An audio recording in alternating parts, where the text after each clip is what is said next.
बिस्मिल्लाहिर्रहमानिर्रहीम अस्सलामु अलैकुम रहमतुल्लाह। मरियम नवाज के बेटे जुनैद सफदर की शादी के हवाले से पाकिस्तान के अंदर चर्चे बहुत ज़्यादा हुए। शादी की तकरीबात उसमें जिस तरीके से शाहाना अंदाज अपनाया गया, पूरी दुनिया के अंदर, पाकिस्तान के अंदर भी, पूरी दुनिया के अंदर उसके ऊपर बात हुई, लोगों ने उसके ऊपर तबसरे किया। दूसरी जानब field marshal army chief general Asim Munir का वहाँ पर आना, वो भी सेंटर ऑफ अटेंशन बन गया। नंबर 3, उसके बाद नैब के एक केस से उनको बरी कर देना, और वहाँ पर जो मुलाकातें हुई हैं फील्ड मार्शल की, जनरल आसिम की, शहबाज शरीफ के साथ, और सबसे बढ़कर नवाज शरीफ के साथ, कहा यह जा रहा है कि वहाँ पर एक बार फिर से 1-to-1 मुलाकातों के अंदर डील फाइनल की गई है। और आज जो पाकिस्तान भर में शहबाज शरीफ को फारिग करके एक नया वंडर बॉय लाने की बात हो रही है, उस कॉन्टेक्स्ट के अंदर मरियम नवाज को भी लॉन्च करने का फ़ैसला किया गया कि मरियम नवाज को भी बतौर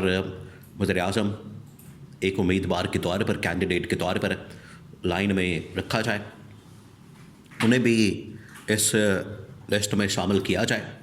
जो 3-4 नाम हैं पाकिस्तान में इस वक्त, एक उसमें नाम आता है बिलावल का, दूसरा क्योंकि पीपल्स पार्टी आसिफ अली जरदारी, उनके पास तो चले ये जवाब है कि आधा टेन्योर मुकम्मल होने के बाद 2.5 साल के बाद आपने पीपल्स पार्टी को वज़ारत उस्मा देनी है, और उसके लिए बिलावल को लॉन्च किया जाए। वो एक अलग बात है कि पीपल्स पार्टी की जो कारकर्दगी है सिंध के अंदर, वो आपके सामने है। गुल बलासे ने सारा का सारा इनका जो गोल गपाड़ा है वो खोल के रख दिया, इनकी जो कारकर्दगी खोल के रख दी, इनकी कारकर्दगी का पोल खोल के रख दिया। लेकिन क्योंकि वज़ीर-ए-आज़म बनना ये इनकी ख्वाहिशात है, इनका टोटल मिशन यही होता है, तो बिलावल को लॉन्च करना, उधर नून लीग जो है मरियम नवाज को बतौर वज़ीर-ए-आज़म लॉन्च करने के लिए तैयार है, उधर मोहसिन नकवी को लॉन्च करने की तैयारियां हैं, और साथ ही साथ पाकिस्तान के अंदर से या बाहर से कोई ऐसा टेक्नोक्रेट, एक्सपर्ट, माहिर, जिस तरह से आपको पता है कि बांग्लादेश के अंदर एक इकोनॉमिस्ट, PhD, नोबेल का इनाम याफ्ता, वो ला के उन्होंने सरबराह बना दिया पूरी हुकूमत का।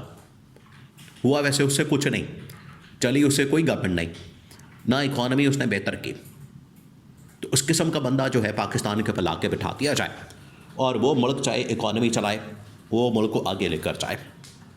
ये 3-4 ऑप्शन और मॉडल है। अब एक एक करके इसको बर्बाद करते हैं कि आखिरकार मामला क्या होगा और किस समत जाएगा। क्योंकि एक बात होता है, ये आप ज़रा ज़हन में रखें, एक बात बिल्कुल अटल हकीकत बन चुकी है, पत्थर पे लकीर है, रिटन ऑन द वॉल है, बिल्कुल लिखी हुई है, और इससे कोई इनकार नहीं कर सकता, इस हकीकत को कोई नहीं झुटला सकता कि जो इस वक्त शहबाज शरीफ की तब्दीली है वो होके रहनी है, उससे कोई नहीं पीछे हट सकता। ये इस्टेब्लिशमेंट का एक अटल किस्म का फ़ैसला है। आपको अभी मुख्तलिफ लोगों ने इसके ऊपर राय दी, ओपिनियन दिया, शेयर किया, उसको दबा दिया गया। गवर्नमेंट ने उसको जानबूझ के दबा दिया। उसकी वजह यह है, गवर्नमेंट को पता लग गया कि ये चीज़, इस तरह की खबर बाहर नहीं आनी चाहिए, उसकी वजह से जो आपकी स्टॉक मार्केट जाली तरीके से उठाई जाती है वो गिर जाएगी, और ये हुआ भी। तो इन्होंने इस खबर को छुपाने के लिए, दबाने के लिए ये जाली बाद में हर बेहद करने इस्तेमाल किए, सहाफ़ियों को कह के ख़बरों को दबा दिया।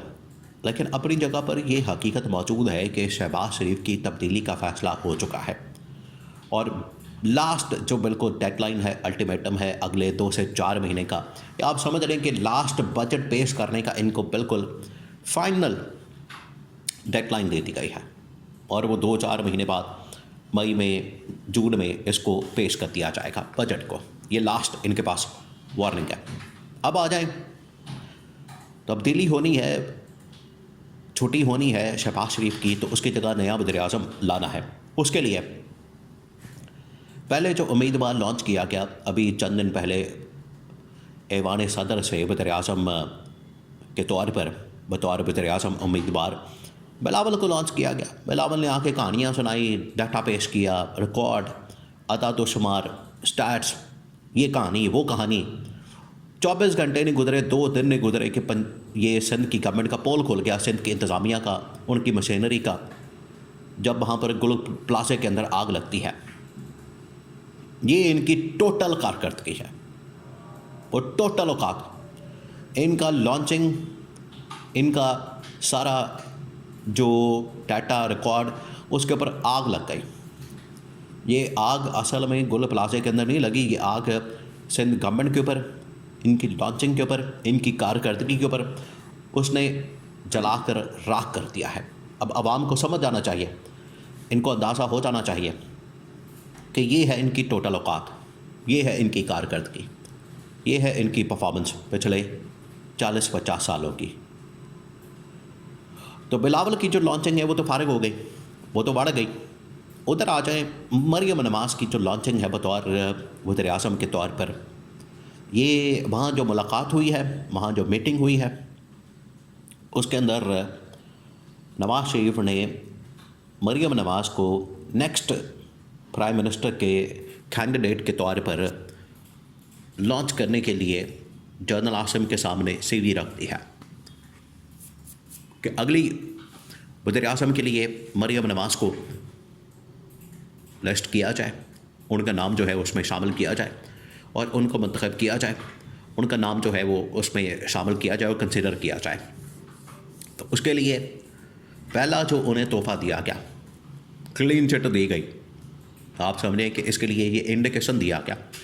वहाँ पर सीवी पेश की जाती है बतौर वज़ीर आज़म, मरियम नवाज़ को कैंडिडेट के तौर पर लॉन्च किया जाता है और ठीक उसके 24 घंटे बाद मरियम नवाज़ को नैब के केस में, एक बहुत ही पुराना केस करप्शन का, लूटमार का, वो जो उनके ऊपर बना होता है, उस केस के अंदर उनको बरी कर दिया जाता है, उनको बिल्कुल फ्री कर दिया जाता है, उनको एक्विट कर दिया जाता है। तो ये पहली इंडिकेशन देख के कि अगर उन्हें बतौर वज़ीर आज़म के तौर पर, कैंडिडेट के तौर पर संजीदा लिया जा रहा है, उनको इस हवाले से कंसिडर किया जा रहा है और अंडर कंसिडरेशन नाम आ गया है, तो उसके लिए जो पैगाम दिया गया, उसके लिए जो मैसेज कन्वे किया गया, उसके लिए जो उनको पहला इंडिकेशन सिग्नल दिया गया है, वो ये कि उनका नाम जो है नैब के केस के अंदर से बिल्कुल बाइज़्ज़त तौर पर बरी करके वहाँ से ख़त्म कर दिया गया है। तो ये पहला इंडिकेशन है कि बतौर वज़ीर आज़म के तौर पर उम्मीदवार मरियम नवाज़ को भी मैदान के अंदर उतार दिया गया है और ये शहबाज शरीफ की हुकूमत के जाने का वाज़ेह तौर पर एक सबूत है, एविडेंस है। यहाँ से बिल्कुल वाज़ेह हो गया है कि हुकूमत तो जाएगी आगे। अब लाइन में सब लग गए हैं वज़ीर आज़म के लिए, आखिरकार इस्टेब्लिशमेंट इसका नाम फाइनल करेगी।